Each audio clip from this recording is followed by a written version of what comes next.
Let's play this clip from Ron Johnson. It's apropos. Right now, the reporting is that the Senate is looking to vote on codifying marriage equality in federal law because the Supreme Court, in overturning the precedent within the Supreme Court, the 50 years that we have had an individual right to get an abortion in this country, was overturned just a couple of months ago. I don't know if anybody's heard about this. And I only ask that because it appears that Ron Johnson's not aware of it, or just not aware that other people are aware that this has happened. In the course of overturning this individual right that existed in this country for 50 years, Clarence Thomas, in his concurring opinion, attacked all of the rights that came out of the substantive due process clause of the 14th Amendment.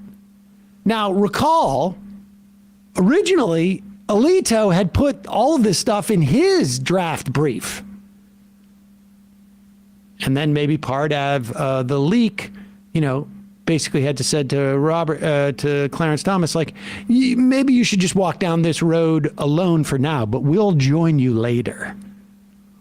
Here's Ron Johnson of Wisconsin running behind Mandela Barnes in Wisconsin, trying to pretend like maybe he doesn't really need to vote for marriage equality because what could possibly happen at the Supreme Court?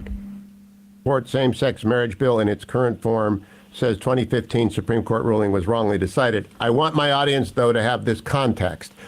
Stare decisis matters a lot in the United States. Stare decisis protects people of faith. Stare decisis did not protect Roe and Dobbs for reasons explained by Justice Alito and previously in Citizens United by Chief Justice Roberts. But Obergefell, which made same-sex marriage the law of the land, and Loving from way back, which made interracial marriage the law of the land, are not in any jeopardy. Stare decisis protects them. The court in Dobbs said so explicitly that no other decision was called into question. And Pause it for 1 second. No other decision was called into question in that ruling, in the same way that the court said in 2000 when it selected George W. Bush to be president of the United States, this ruling is sui generis. It is not to be used in any other, it should not contribute whatsoever to the law of the United States. And it has been cited in countless cases over and over and over again in the past 20 years. Having them say, well, we just qualify like it's not, we're not looking at the other cases that have been based upon substantive due process in this instance means nothing. Just like when they dealt with Casey, and they said, well, we're in no way attacking a woman's right to choose. Just like in other cases over the past couple of years where they have said that. Stare decisis means nothing to this court. And to and they keep showing it over and over again. But continue. There is an attempt to make Obergefell and Loving appear on sand ground, on very, very shaky foundation, because it serves the political agenda of the Democrats to alarm people. Yeah. It's not true. So what do you say? I would probably vote for this bill that's coming up, but I hate voting for a political bill that's a scare tactic. Well, again, this is another diversionary tactic on the part of the left. They simply cannot let any wound remain healed. They've got to pick the scab, and they've got to continue to push these wedge issues. Listen, I always supported civil unions. I thought that would have been the reasonable solution for gay marriage, okay, or gay unions. But the Supreme Court ruled otherwise, called them gay marriages. Okay, fine. Let's move on. We've got much bigger problems facing this nation. And, because Justice Thomas said that it was wrongly decided, and I don't know one way or the other, quite honestly. But but it doesn't make any difference. That's my point. It will never be overturned for what you just said there. I mean, stare decisis protects decisions that if they were overturned would disrupt people's lives. I don't want to disrupt people's lives. That's exactly right. I want to move on. Pretty good for a non-lawyer. Move on. Pretty good. If there are reliance interests in a decision, and there are none in Roe and Casey, despite what the left says, you cannot disturb that decision. There are huge reliance interests in Obergefell, which is why the lead dissenter in Obergefell, the Chief Justice with whom I agreed in his dissent, has said, as has all the other conservatives, we're not overturning Obergefell. It's done. It's finished. It's over. And so Chuck Schumer wants to bring this up. I would vote for it, Senator, because I want stare decisis to be firmed up everywhere, but I'd add religious liberty protections to make sure everyone understands the ministerial exception, other things are in there. What's going to happen on this? Because clearly the Milwaukee Journal Sentinel and members of the left think you're vulnerable on this issue. Well, that just proves my point. This is simply a political weapon to be used against me. Now, I've already, expressed my very reasonable opinion on this. Initially, I said, I don't see a reason to oppose it. But then, again, I listened to people. And people have expressed some very legitimate concerns about religious liberty. Let's face it, the left, you give them an inch, they want to take 5,000 miles.